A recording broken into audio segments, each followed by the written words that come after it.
why would Matsu become a godmother of me?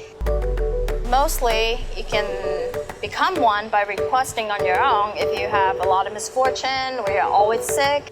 Occasionally, you get appointed, like me.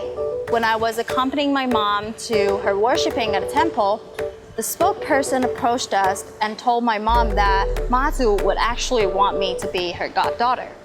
Funnily, the first time I went and asked for approval, I got a no. I was told that I was too egotistic because I was feeling superior from being picked. So I was advised to drop my ego and have a humble attitude instead. That's how eventually I got a yes. Afterwards, I was given a small metal plaque, which is the plaque right here. And this is the plaque that was only given to the godchildren. So don't mess with me, because you don't know who's got my back.